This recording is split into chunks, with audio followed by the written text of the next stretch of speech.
Hello students, welcome to Shiny Max 9ஆம் வகுப்பு பயிற்சி 2.3ல ஃபர்ஸ்ட் क्वेश्चन பார்க்கலாம். கீழ்காணும் விகிதமுறா எண்களை எண் கோட்டில் குறிக்கவும். நமக்கு क्वेश्चनல விகிதமுறா எண் கொடுத்திருக்காங்க. இதை எண் கோட்ல குறிக்கணும். சரிங்களா? First subdivision √3. ஓகே, இப்போ நீங்க என்ன பண்ணனும்னா ஒரு லைன் வரைஞ்சிக்க போறீங்க. வரைஞ்சிக்கலாம். ஓகே, இங்க வந்து அம்புகுறி. இந்த ஓரத்துல நான் வந்து புள்ளி வைக்கிறேன். இதுதான் A. இப்போ ஸ்கேல் எடுத்துக்கோங்க. கரெக்டா A புள்ளிக்கு நேரா 0 இருக்கணும். அதை மறக்க கூடாது. A புள்ளிக்கு நேரா 0 தான் இருக்கணும். இனி நம்மளுக்கு क्वेश्चनல ரூட்டுக்குள்ள என்னது இருக்கு? 3 இருக்கு. அப்ப இதுல 3க்கு நேரா ஒரு புள்ளி வைக்கணும். ஓகேங்களா? ஞாபகம் வச்சுக்கோங்க. 3க்கு நேரா ரூட்டுக்குள்ள என்னது இருக்கோ அதை தான் எடுத்துக்கணும். 3. இப்போ இந்த புள்ளி B. இனி அடுத்த B புள்ளியில 0 இருக்கணும். வச்சுக்கிட்டு அடுத்த 1க்கு நேரா புள்ளி வைக்கணும். ஓகேங்களா? இந்த மெத்தட்ல இருக்கக்கூடிய எல்லா சம்முக்கும் B ல இருந்து 1 சென்டிமீட்டர் தான் எடுக்கணும். இந்த புள்ளி இப்போ C. எழுதிக்கலாம். AB என்ன எடுத்துக்கிட்டோம்? 3 சென்டிமீட்டர்னு எடுத்துக்கிட்டோம். BC வந்து 1 சென்டிமீட்டர். இனி என்ன பண்ண போறோம்னா AC இதுக்கு வந்து மைய குத்துக்கோடு வரைய போறோம். அதுக்கு A புள்ளியில காம்பஸோட முனைய வைங்க. இப்போ இது C புள்ளினா AC ஓட பாதி அளவு இதுன்னு வச்சுக்கோங்க.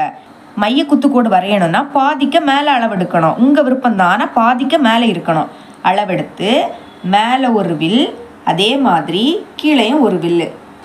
இனி இந்த அளவை மாற்றாம C புள்ளியில் வைத்து இப்போ வரைஞ்ச வில்லை வெட்டுற மாதிரியான ஒரு வில், அதே மாதிரி கீழையும். ஓகேங்களா? இப்போ பார்த்தீங்கன்னா இந்த 2 வில் வெட்டும்போது இங்கே ஒரு புள்ளி உருவாகும். அதே மாதிரி இந்த 2 வில் வெட்டும்போது இங்கே ஒரு புள்ளி உருவாகும். இந்த 2 புள்ளியை இணைத்தோம் அப்படின்னா நம்மளுக்கு மைய குத்துக்கோடு கிடைக்கும். ஓகே, இணைச்சிட்டோம்.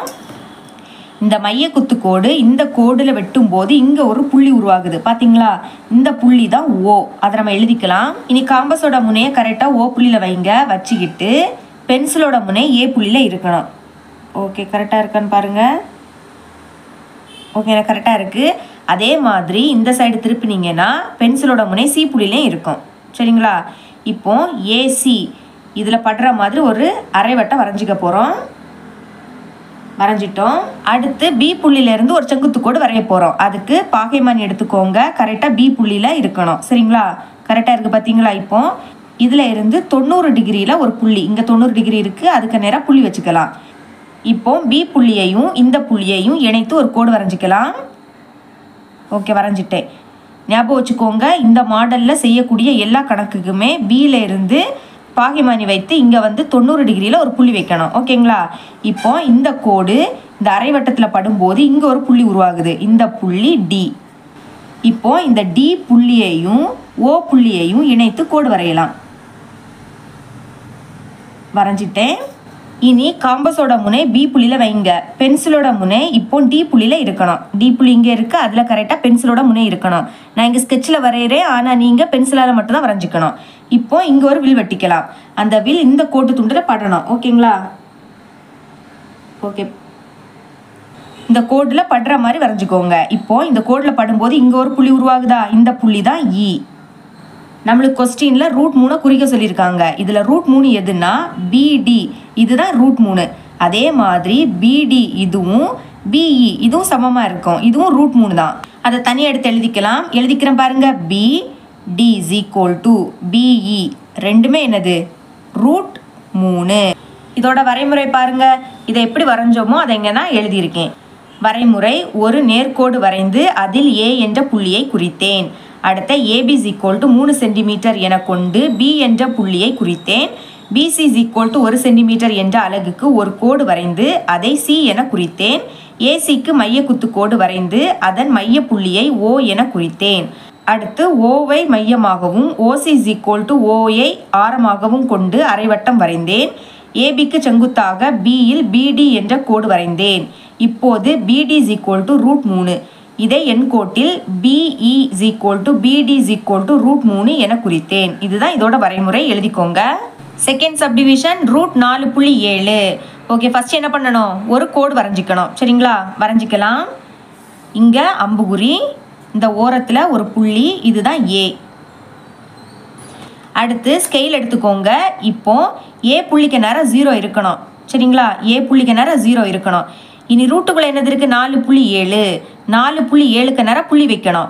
4.7 எங்கே வரும்? 4க்கும் 5க்கும் இடையில தான் இருக்கும். இங்கே இருக்குது. கரெக்டாக பார்த்து புள்ளி வச்சுருங்க. சரிங்களா? இப்போ இந்த புள்ளி B. இனி என்ன பண்ணணும்னா பி புள்ளிக்கு நேராக 0 இருக்கணும். ஓகேங்களா? இங்கே இனிமேல் 1க்கு நேராக புள்ளி வைக்கணும். இது வந்து இந்த மாடலில் செய்யக்கூடிய எல்லா சம்முக்குமே இங்கே 1க்கு நேராக தான் புள்ளி வைக்கணும். சரிங்களா? இப்போ இந்த புள்ளி சி எழுதிக்கலாம். ஏபி 4.7 சென்டிமீட்டர், பிசி நம்மளுக்கு 1 சென்டிமீட்டர். அடுத்து என்ன பண்ணணும்? மைய குத்துக்கோடு வரையணும் ஏக்கும் சிக்கும். அதுக்கு ஏ புள்ளியில் காம்பஸோட முனையை வைங்க. வச்சுட்டு இப்போ ஏசியோட பாதி அளவு இதுன்னு வச்சுக்கோங்க. ஏக்கும் சிக்கும் பாதி அளவு இது. நீங்கள் பாதிக்க மேலே எடுக்கணும், உங்கள் விருப்பம். ஆனால் பாதிக்க மேலே அளவெடுத்து மேலே ஒரு வில், அதே மாதிரி கீழையும் ஒரு வில்லு. ஓகேங்களா? இப்போ இந்த அளவை மாற்றாமல் சி புள்ளியில் காம்பஸோட முனையை வைத்து இந்த வில்லையும் வெட்டுற மாதிரி ஒரு வில்லு. இப்படி இப்போ இந்த 2 வில் வெட்டும் போது இங்கே ஒரு புள்ளியும், இந்த 2 வில் வெட்டும் போது இங்கே ஒரு புள்ளியும் உருவாகும். அந்த 2 புள்ளியும் இணைத்தோன்னா நம்மளுக்கு மைய குத்துக்கோடு கிடச்சிடும். இணைக்கலாம். ஓகே, இணைச்சிட்டேன். இப்போ இந்த மைய குத்துக்கோடு இந்த கோடில் வெட்டும் போது இங்கே ஒரு புள்ளி உருவாகுது. இதுக்கு ஓ அப்படின்னு எழுதிருங்க. இனி அரைவட்டம் வரைய போகிறோம். எப்படின்னா காம்பஸோட முனை கரெக்டாக ஓ புள்ளியில் இருக்கணும். ஓகேங்களா? பென்சிலோட முனை இப்போ கரெக்டாக ஏ புள்ளியில் இருக்கணும். பாருங்கள், கரெக்டாக ஏ புள்ளியில் இருக்கணும். ஓகே, கரெக்டாக இருக்குது. இந்த பக்கம் திருப்பி பார்த்தீங்கன்னா கரெக்டாக சி புள்ளிலையும் பென்சிலோட முனை படும். அப்படி இருந்தால் தான் நீங்கள் வரைஞ்சது கரெக்டு. ஓகே, இப்போ ஏசி இதில் படுற மாதிரி ஒரு அரைவட்டம் வரைஞ்சிக்கலாமா? வரைஞ்சிட்டேன். இனி பாகிமணி எடுத்துக்கோங்க. கரெக்டாக பி புள்ளியில் வைக்கணும். சரிங்களா? கரெக்டாக பி புள்ளியில் வைத்து 90 டிகிரிக்கு நேரம் ஒரு புள்ளி. இங்கே 90 இருக்குது, இதுக்கு நேரம் புள்ளி வச்சுருங்க. வச்சுட்டேன். இனி பி இந்த புள்ளி, இந்த 2 புள்ளியும் இணைத்து நம்ம கோடு வரைஞ்சா செங்குத்து கோடு கிடச்சிரும். இங்கே ஒரு அம்புகுறி வரைஞ்சிக்கலாம். இப்போ இந்த செங்குத்து கோடு இந்த அரைவட்டத்தில் படும்போது இங்கே ஒரு புள்ளி உருவாகுது. இந்த புள்ளி டி. இனி டி புள்ளியையும் ஓ புள்ளியையும் இணைத்து கோடு வரையணும். வரைஞ்சிக்கலாம். ஓகே, வரைஞ்சிட்டேன். அடுத்து காம்பஸோட முனை கரெக்டாக பி புள்ளியில் இருக்கணும். பென்சிலோட முனை கரெக்டாக டியில் இருக்கணும். நான் இங்கே ஸ்கெட்சில் வரைகிறேன், ஆனால் நீங்கள் பென்சிலால் மட்டும் தான் வரைஞ்சிக்கணும். ஓகேங்களா? இப்போ இங்கே இருந்து ஒரு வில் வெட்டிக்க போகிறோம். அது இந்த கோடில் படணும். இப்போ இந்த கோடில் இந்த வில் வெட்டும் போது இங்கே ஒரு புள்ளி உருவாகுது. இதுதான் இ. எழுதிருங்க. நம்மளுக்கு கொஸ்டினில் √4.7 குறிக்க சொல்லியிருந்தாங்க. அப்போ பிடி இதுதான் என்னது? √4.7. அதே மாதிரி பிஇ இதுவும் √4.7. இந்த ரெண்டுமே சமமாக இருக்கும். அதை எடுத்து எழுதிக்கலாம். எழுதிக்கிறேன் பாருங்க. பிடி = பிஇ. இந்த ரெண்டுமே சமமாக இருக்கும். என்னன்னா √4.7. வரைமுறை போன சப்டிவிஷனில் பார்த்தது தான். போன இதில் ரூட்டுக்குள்ளே 3 இருந்து, அப்போ 3 சென்டிமீட்டர். இங்கே ரூட்டுக்குள்ளே என்னது இருக்குது? 4.7. அதனால் 3 சென்டிமீட்டருக்கு பதில் 4.7 சென்டிமீட்டர்னு எழுதிருங்க. இனி √3க்கு பதில் √4.7 எழுதிக்கணும். இங்கே √4.7. மற்றபடி எல்லாமே அதே தான்.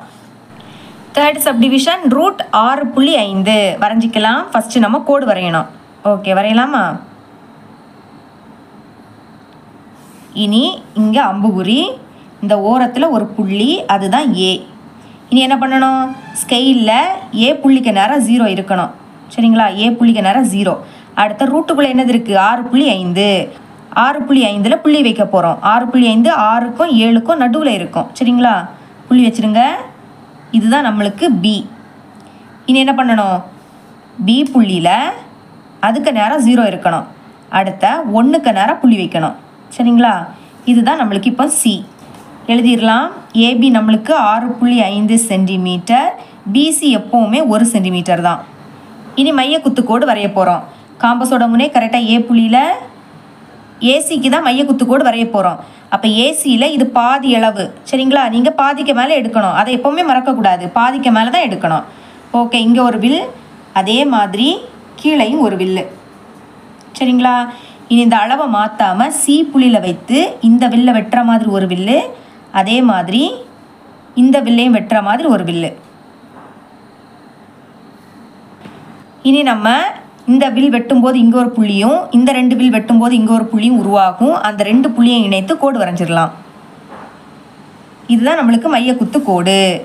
இப்போ இந்த மைய குத்து கோடு இந்த கோடில் வெட்டும்போது இங்கே ஒரு புள்ளி உருவாகுது. இந்த புள்ளி ஓ. அடுத்து அரைவட்டம் வரைய போகிறோம். அதுக்கு காம்பஸோட முனையை கரெக்டாக ஓ புள்ளியில் வைங்க. பென்சிலோட முனை இப்போ கரெக்டாக ஏ புள்ளியில் இருக்கணும். சரிங்களா? ஓகே, கரெக்டாக இருக்குது. அதே மாதிரி இந்த சைடு பார்த்தீங்கன்னா பென்சிலோட முனை கரெக்டாக சி புள்ளியில் இருக்கும். ஓகே, கரெக்டாக இருக்குது.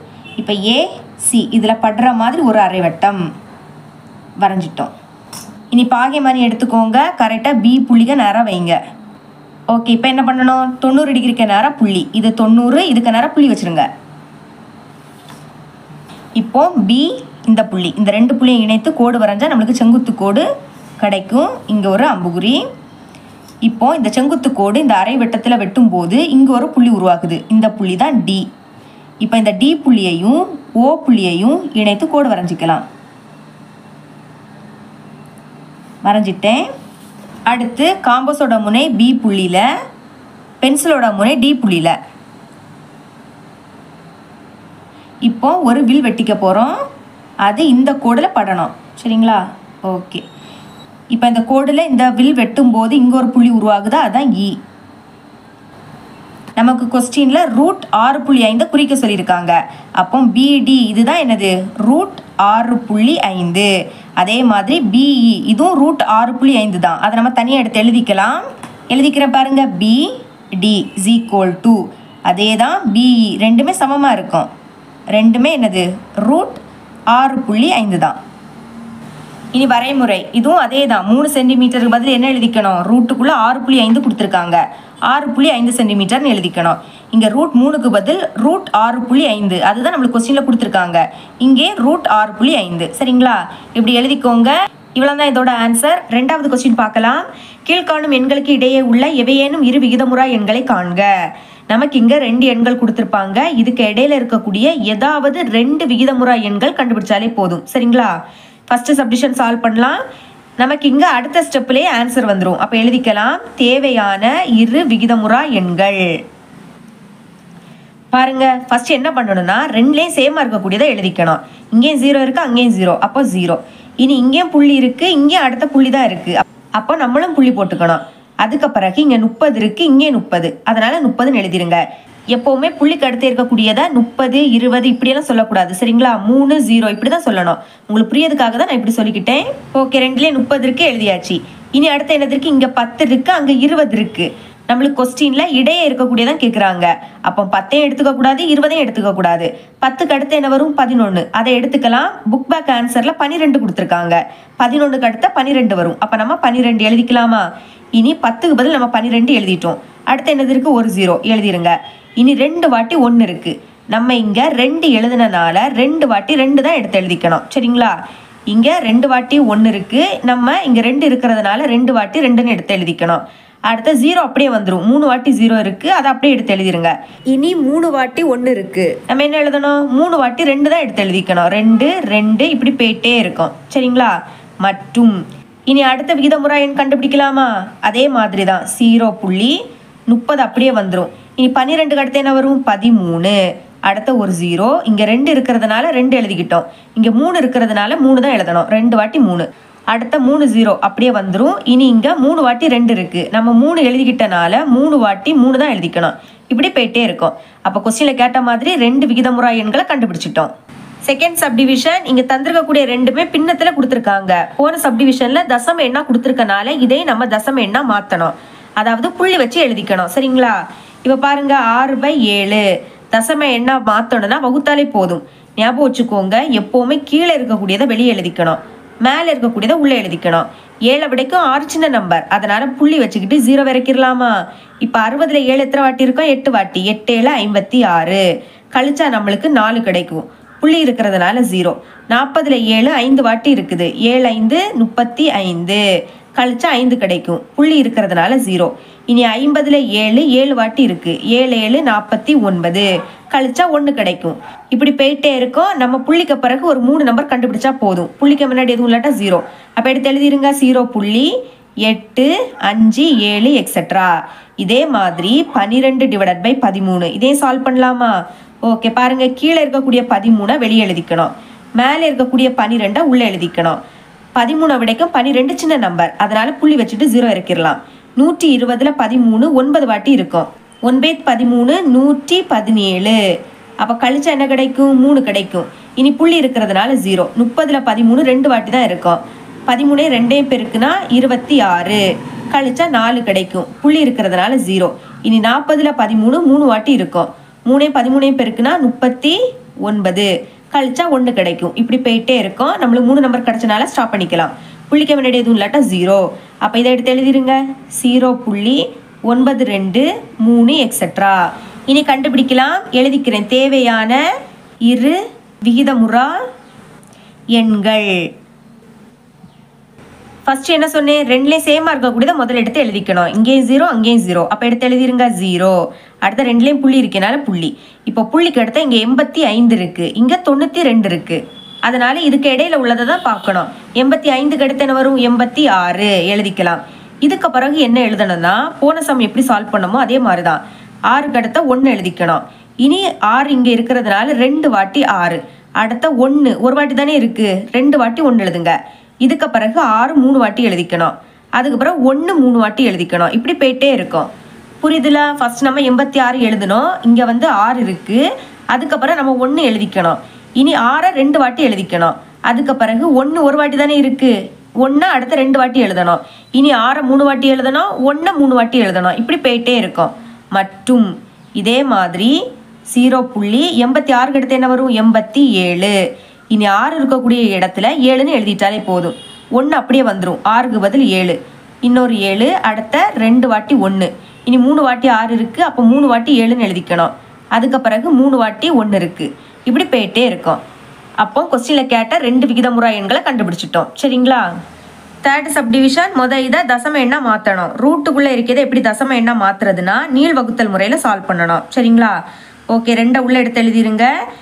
இப்போ 2 சைட்லையுமே ஒரே எண்ணு தான் எழுதிக்கணும். அதாவது நமக்கு பெருக்கும் போது இந்த 2 விடைங்க சின்ன நம்பர் கிடைக்கணும். அப்போ 1 1 1 பெருக்குனா 1 கிடைக்கும். 2 விடைங்க சின்ன நம்பர் கிடைக்கும். இதே இது நீங்கள் 2 எழுதிக்கிட்டீங்கன்னா 2 பெருக்குனா 4. 2 விடைங்க 4 பெருசு, அப்படி எடுத்துக்க கூடாது. ஓகேங்களா? இப்போ கழிங்க. 2லேருந்து 1 கழிச்சா 1. இனி இறக்க எதுவுமே இல்லை, அதனால புள்ளி வச்சுக்கிட்டு 2 0 இறக்கிக்கணும். ஞாபகம் வச்சுக்கோங்க, சாதாரண வகுத்தல்ல 1 0 தான் இறக்குவோம். இதே இது நீள் வகுத்தல் முறையில் 2 0 இறக்கிக்கணும். ஓகேங்களா? இந்த மாதிரி இறக்குன உடனேயே மேலே என்னது இருக்கோ அதை 2ஆல் பெருக்கி இங்கே எழுதணும். 2 1 பெருக்குனா 2. இப்போ 2க்கு பக்கத்தில் ஒரு நம்பர் வரும். அதாவது 2க்கு பக்கத்தில் ஒரு நம்பர் வரும். அதே நம்பரால் பெருக்குனா இதை விடைக்கும் சின்ன நம்பர் கிடைக்கணும். இதை விடைக்கும் சின்ன நம்பர் எப்போ கிடைக்கும்னா 4, இங்கே 4 எழுதிக்கணும். அதே 4ஆல் பெருக்குனாதான் இதை விடைக்க சின்ன நம்பர் கிடைக்கும். நீங்கள் 5 எடுத்துக்கிட்டீங்கன்னா இதை விடைக்க பெரிய நம்பர் கிடைக்கும். ஓகேங்களா? அப்போ பெருக்குங்க. 4 பெருக்குனா 16, 6 பாக்கி 1, 4 2 8, 8 கூட 1 கூட்டினா 9, நம்மளுக்கு 96 கிடைக்குது. அப்போ 2க்கு பக்கத்தில் 4 எழுதிக்கணும். இந்த 4 2க்கு பக்கத்தில், அடுத்து இந்த 4 மேலே எழுதிக்கணும். இது மறக்கக்கூடாது. பெருக்குனா என்ன கிடைக்குது, 96. கழிச்சா நம்மளுக்கு 4 கிடைக்கும். இனி புள்ளி இருக்கிறதுனால 2 0. இப்படி இறக்குன உடனே மேலே என்னது இருக்கோ அது 2ஆல் பெருக்கி இங்கே எழுதணும். 14 2 பெருக்குனா 28. புள்ளி 1 இங்கே போடாண்டா. சரிங்களா? இப்போ 28க்கு பக்கத்தில் ஒரு நம்பர் வரும். அதே நம்பரால் பெருக்குனா இதை விடைக்க சின்ன நம்பர் கிடைக்கணும். இங்கே என்ன வரும்னா 1 வரும். சரிங்களா? இனி இதை 1ஆல் பெருக்குனா இதை விடைக்க சின்ன நம்பர் கிடைக்கும். 2ஆல் பெருக்கினீங்கன்னா இதை விடைக்க பெருசு தான் கிடைக்கும். ஓகே, அப்போ இதை 1ஆல் பெருக்குனா என்ன கிடைக்கும், இதே தான் கிடைக்கும். 281. கழிக்கலாமா? இது இப்போ 10 ஆகும், இது 9 ஆகும், இது 3 ஆகிடும். 10லேருந்து 1 கழிச்சா 9, 9லேருந்து 8 கழிச்சா 1, 3லேருந்து 2 கழிச்சா 1. இனி புள்ளி இருக்கிறதுனால 2 0 இறக்கிருங்க. இறக்குன உடனே மேலே என்னது இருக்கோ அதை 2ஆல் பெருக்கி இங்கே எழுதணும். பெருக்குங்க. 2யும் 1 பெருக்குனா 2, அடுத்த 2 4 பெருக்குனா 8, அடுத்த 2 2 பெருக்குனா 2. இப்போ இதுக்கு பக்கத்தில் ஒரு நம்பர் வரும். எதுனா 4. அதே 4ஆல் பெருக்குனா இதை விடைக்க சின்ன நம்பர் கிடைக்கும். சரிங்களா? பெருக்குனா என்ன வரும்னா 11,296. இனி கழிங்க. இது 10 ஆகும், இது 9 ஆகிடும், இது 8 மாறும். 10லேருந்து 6 கழிச்சா 4, அடுத்த 9லேருந்து 9 கழிச்சா 0, 8லேருந்து 2 கழிச்சா 6. இந்த மாதிரி போயிட்டே இருக்கும். சரிங்களா? அதனால எக்ஸட்ரான்னு போட்டுக்கலாம். நமக்கு இங்கே புள்ளிக்கு அப்புறம் ஒரு 3 நம்பர் கிடைச்சா போதும். அப்போ எழுதிக்கிறேன் பாருங்க. √2. இதை எப்படி எழுதிக்கலாம், மேலே இருக்கிறத எழுதிக்கணும். 1.41 எக்ஸட்ரா. இதை தசம எண்ணில் மாற்றிட்டோம். இதே மாதிரி √3க்கும் சால்வ் பண்ணணும். சால்வ் பண்ணுறேன் பாருங்க. சேம் நீள் வகுத்தல் முறையில் தான் சால்வ் பண்ண போகிறோம். 3 உள்ளே எழுதிருங்க. இங்கே 1, இங்கே 1, 1 பெருக்குனா 1. அப்போ தான் 3 விடைக்க சின்ன நம்பர் கிடைக்கும். 3லேருந்து 1 கழிச்சா 2. புள்ளி வச்சுருங்க. ஏன்னா இறக்க எதுவுமே இல்லை. புள்ளி வச்சுக்கிட்டு 2 0 இறக்கிடணும். இந்த மாதிரி இறக்குன உடனே மேலே என்னது இருக்கோ அதை 2ஆல் பெருக்கி இங்கே எழுதணும். 2 1 பெருக்குனா 2 தான். இப்போ 2க்கு பக்கத்தில் ஒரு நம்பர் வரும். அதே நம்பரால் பெருக்குனா 200 விடைக்கும் சின்ன நம்பர் கிடைக்கணும். அப்போ 7 தான் கரெக்டாக இருக்கும். இப்போ 7 இங்கே போட்டுட்டோம். இனி 7ஆல் இந்த 27 பெருக்குனா 189 கிடைக்கும். பார்த்தீங்களா, சின்ன நம்பர் கிடைச்சிருக்கு. இனி கழிச்சா நம்மளுக்கு 11 கிடைக்கும். இனி புள்ளி இருக்கிறதுனால 2 0. இறக்குன உடனே என்ன சொன்னேன், மேலே என்னது இருக்கோ அதை 2ஆல் பெருக்கி இங்கே எழுதணும். 2ஐயும் 17ஐயும் பெருக்குனா 34. இதுக்கு பக்கத்தில் ஒரு நம்பர், அதே நம்பரால் இதை பெருக்குனா இதை விடைக்க சின்ன நம்பர் கிடைக்கணும். அப்போ இங்கே என்ன எழுதிக்கலாம்னா 3. இனி இதை 3ஆல் பெருக்குனா நம்மளுக்கு 1029. ஓகேங்களா. இனி கழிக்க போகிறோம். கழிச்சா 71 கிடைக்கும். புள்ளி இருக்கிறதுனால 2 0. இனி என்ன பண்ணணும், இறக்குன உடனே மேலே என்னது இருக்கோ அதை 2ஆல் பெருக்கி இங்கே எழுதணும். அப்போ 173 2ஆல் பெருக்குனா 346 கிடைக்கும். இனி இதுக்கு பக்கத்தில் ஒரு நம்பர், அதே நம்பரால் பெருக்குனா இதை விடைக்கும் சின்ன நம்பர் கிடைக்கணும். அப்போ என்ன வரும்னா 2 தான் வரும். சரிங்களா. இனி இதை 2ஆல் பெருக்கணும். பெருக்குனா நம்மளுக்கு இதை விடைக்க சின்ன நம்பர் கிடைக்கும். என்ன வரும்னா 6924. இனி கழிக்கணும். கழிச்சா 176 கிடைக்கும். இந்த மாதிரி போயிட்டே இருக்கும். நம்மளுக்கு இங்கே 3 நம்பர் வந்தனால ஸ்டாப் பண்ணிக்கலாம். இப்போ ஈவில் என்ன வந்திருக்கோ அதை எடுத்து எழுதிக்கலாமா. 1.732. இனி நம்ம தேவையான இரு விகிதமுறா எண்கள் ஈஸியாக கண்டுபிடிக்கலாம். பாருங்கள், ஃபஸ்ட்டு சேமாக இருக்கிறத எடுத்து எழுதணும். இங்கேயும் 1 இருக்குது, இங்கேயும் 1 இருக்குது. அப்போ 1 எழுதிருங்க. அதுக்கு பிறகு 2லேயும் புள்ளி இருக்குது, அதனால புள்ளி. இனி இங்கே 4 இருக்குது, இங்கே 7 இருக்குது. நம்ம இங்கே இதுக்கு இடையில இருக்கக்கூடிய எண்களை தான் எடுத்துக்கணும். அப்போ 4க்கும் 7க்கும் இடையில 5 வரும். சரிங்களா. அப்போ 5 எடுத்து எழுதிக்கலாம். அதுக்கு பிறகு இங்கே 1 இருக்குது. இனி பாருங்க, இங்கே 4 இருக்குது. இங்கே 4 இருக்கிறதுனால 4. அப்போ இங்கே 5 இருக்கிறதுனால 5. இனி போன சப்டிவிஷன் எப்படி சால்வ் பண்ணமோ அதே மாதிரி தான். இதுக்கு முன்னாடி 5 ஒரு வாட்டி எழுதியிருக்கோம். அப்போ இங்கே 5 2 வாட்டி எழுதணும். 2 வாட்டி வந்துடுச்சா. இனி 1 ஒரு வாட்டி தான் இருக்குது. நம்ம இங்கே 2 வாட்டி எழுதணும். அதுக்கு பிறகு 5 3 வாட்டி எழுதணும். இப்படி போயிட்டே இருக்கும். இனி 1 3 வாட்டி வரும். உங்கள் புக்கில் இதோட ஸ்டாப் பண்ணிட்டாங்க. அடுத்து எக்ஸட்ரா போட்டிருக்காங்க. மற்றும் இனி இதுக்கு அடுத்து இருக்கக்கூடிய விகிதமுறா எண் கண்டுபிடிக்கலாமா. 1 அப்படியே வந்துடும். இனி 5க்கு அடுத்து என்ன வரும், 6 வரும். அப்போ 5க்கு பதில் 6ன்னு எழுதிட்டாலே போதும். 1 அப்படியே வந்துடும். 5க்கு பதில் 6, திரும்பவும் 5க்கு பதில் 6. 2 வாட்டி 1 இருக்குது. இங்கே 3 வாட்டி 5. நம்ம 3 வாட்டி 6ன்னு எழுதிக்கணும். சரிங்களா. இப்படி போயிட்டே இருக்கும். நம்ம கொஸ்டினில் கேட்ட 2 விகிதமுறா எண்களை கண்டுபிடிச்சிட்டோம். இவ்வளோ தான் இந்த சம். 3வது கொஸ்டின் பார்க்கலாம். இங்கே 2 எண் கொடுத்துருக்காங்க. கொடுத்துக்கிட்டு இவ்வெண்களுக்கு இடையே உள்ள எவையேனும் இரு விகிதமுறு எண்களை காண்க. இந்த 2 எண்களுக்கு இடையே இருக்கக்கூடிய ஏதாவது 2 விகிதமுறு எண், இது ரொம்பவே முக்கியம். போன கொஸ்டினில் விகிதமுறா எண் கேட்டிருந்தாங்க. விகிதமுறா எண் அப்படின்னா இப்படி போயிட்டே இருக்கும். எக்ஸட்ரா இருக்குது பார்த்தீங்களா. இந்த மாதிரி போயிட்டே இருந்ததுன்னா அது விகிதமுறா எண். விகிதமுறு எண் அப்படின்னா புள்ளிக்கு அடுத்த 4 நம்பர் இல்லைன்னா 3 நம்பர், அதோட ஸ்டாப் பண்ணிடணும். சரிங்களா. இப்போ கண்டுபிடிக்கலாம். தேவையான இரு விகிதமுறு எண்கள். நம்மளுக்கு கொஸ்டின்ல இந்த 2 நம்பருக்கு இடையில இருக்கக்கூடிய ஏதாவது 2 விகிதமுறு எண் கேட்குறாங்க. சரிங்களா. நான் என்ன சொல்லி தந்திருக்கேன், 2லேயே முதல்ல சேமாக இருக்கக்கூடிய நம்பரை அப்படியே எடுத்து எழுதிக்கணும். இங்கே 2 இருக்குது, அங்கே 2. அப்போ 2 அப்படியே எடுத்து எழுதிருங்க. இனி அடுத்த 2லேயும் புள்ளி இருக்குது. இனி இங்கே 23 இருக்குது, இங்கே 23. அப்படியே எடுத்து எழுதிக்கலாம். எப்போவுமே புள்ளிக்கு அடுத்து இருக்கக்கூடியதை 2 3 இப்படி தான் சொல்லணும். உங்களுக்கு புரியதுக்காக இப்படி நான் சொல்லிக்கிட்டேன். இனி இங்கே 60 இருக்குது, அங்கே 65. இங்கே வேற வேற எண். சரிங்களா. அப்போ என்ன பண்ணணும்னா நம்மளுக்கு கொஸ்டினில் இடையில உள்ளதான் கேட்குறாங்க. அப்போ 60ஐயும் எடுத்துக்கக்கூடாது, 65 எடுத்துக்கக்கூடாது. இதுக்கு இடையில என்ன வரும், 61 வரும், 62, 63, 64. இந்த 4ல் நீங்கள் எதை வேணாலும் எழுதிக்கலாம். உங்கள் புக் பேக் ஆன்சரில் 62 எடுத்திருக்காங்க. சரிங்களா. இதோட ஸ்டாப் பண்ணிடணும். புள்ளிக்கு அடுத்த ஒரு 4 நம்பர் இதோட ஸ்டாப் பண்ணாதான் அது விகிதமுறு எண். அடுத்த இன்னொரு எண்ணும் எழுதிக்கணும். எழுதிக்கலாமா. அப்போ சேமாக இருக்கக்கூடிய நம்பர் 2.23 அப்படியே வந்துடும். 62க்கு பதில் 63ன்னு எழுதிக்கலாம். சரிங்களா. இப்போ கொஸ்டினில் கேட்ட 2 விகிதமுறு எண் கண்டுபிடிச்சிட்டோம். இதோட இந்த பயிற்சி முடியுது. என்னோட டீச்சிங் உங்களுக்கு பிடிச்சிருந்துன்னா மறக்காமல் நம்ம சேனலை சப்ஸ்கிரைப் பண்ணி கூடவே பக்கத்தில் கூட பெல் ஐக்கனை கிளிக் பண்ணுங்கள். அப்போ தான் நம்ம அப்லோட் பண்ணுற வீடியோட நோட்டிஃபிகேஷன் உங்களுக்கு உடனே வரும். தேங்க்ஸ் ஃபார் வாட்சிங்.